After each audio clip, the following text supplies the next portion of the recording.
Next slide, please. So today, what's happening is search is moving on. And what we're trying to do is to try to understand the context of these keywords. So if you search for Tom Hanks, for example, we need to understand that you're not looking for Tom and Hanks separately. You're looking for a person whose name is Tom Hanks, who happens to be an actor, and we should be able to give you search results that match what would you be searching for if you were looking for an actor. Versus if you're looking for a flight, we need to be able to give you a flight result beyond the 10 blue links that we usually use to give you back. Okay? So it's really moving away from strings to things, as we call it. And we're investing a lot in what we call the knowledge graph, where if you're looking for a movie, we should give you everything that you need to know about the movie. Without having to click more than once. We need to give you who's the producer, what's the year, who are the actors, etc., without having to go deeper and deeper. The same thing with travel search as well.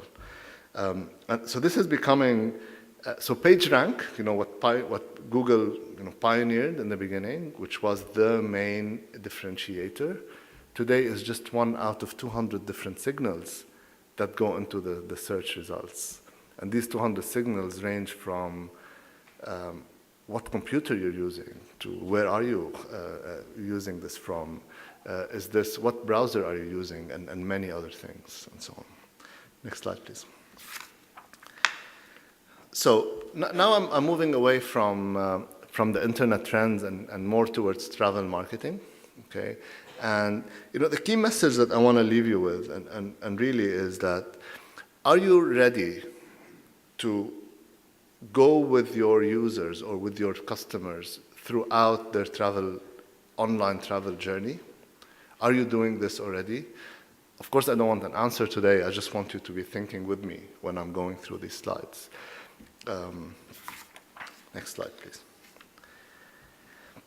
So we know that travel is booming. I think you're the experts. I'm not the expert. There's about expectation to have about 1 billion travelers or tourists this year, tourist arrivals this year. That's a huge number. I think our CEO says any 1 billion is a big number, so it's a big number. Okay, I have to trust that. And we know the trends, right? We know that it's because emerging markets is playing a big role. We're very happy that we're in Dubai, very close to some of these emerging markets as well. We also know that there are other things, demographic changes, user behavior changes, also pricing changes and affordability of flights. We know these details. So it's not a surprise. I don't think anyone would disagree that travel is going to continue to grow despite the economic problems and economic crisis in the world. So what are travelers doing online? So do they just go to airline X and book? Or do they go to Expedia, or do they go to Amadeus first? What do they do? Sorry? They go to Amadeus first, exactly. Actually, they don't go anywhere first. It's so random, it's really impossible to check, actually. But what we know is that booking is just one part of the process, okay? And so it starts way before booking. It starts with dreaming. Then it moves to researching, then it moves to booking. Then, of course, they're experiencing as well, because they do actually use these tickets and go. And then now they're taking a lot of pictures and they're sharing. Okay, so this whole cycle is happening in real life, but it's also happening online. Okay, the same cycle can be matched. People are now online throughout this cycle, especially during the dreaming phase.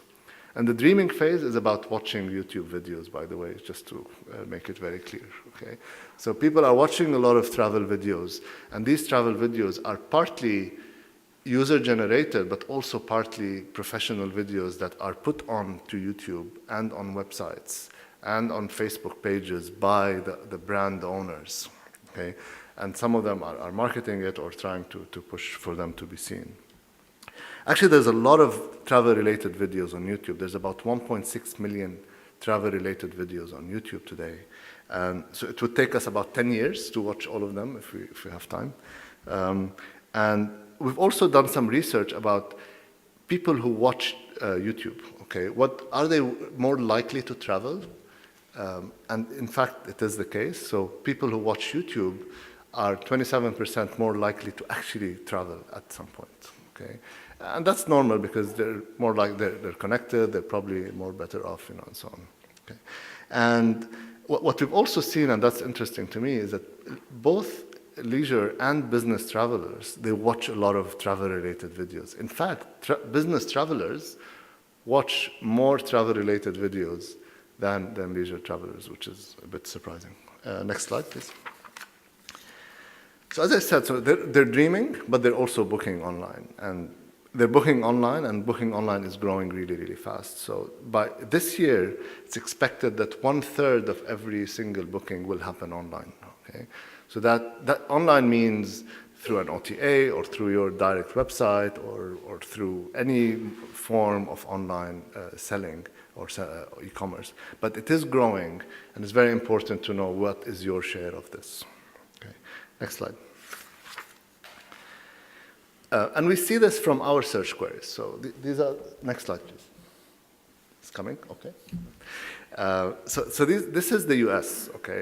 I chose the US because the US, you know, we argue that the US is very saturated, and it's not saturated, I mean, it's a developed market when it comes to search, and maybe it's plateauing in terms of search growth. But in reality, even in the US, travel queries are growing like crazy. They grew 5-fold in the past 5 years. So people are searching more and more for travel, not only because they're booking online, but because they're also searching more for every single travel event. I think the next slide is a very eye-opening slide for me specifically, is that how long are people spending before they actually make this booking, okay? And in fact, they're spending between 50 to 60 days of searching before they click on this booking, okay? And they go from an OTA to the website, back to Google, then watch a YouTube video, then they do all these things. They visit on average 15 sites while dreaming, okay? They also, they spend about 2 hours and 14 minutes in total time, you can see it there, researching for travel. And those who booked, they actually spend more time, you know, obviously because they actually booked and they're more serious. So those who booked, they visited 26 sites before they booked, over 60 days, taking about almost 5 hours before they decided, okay? Next slide.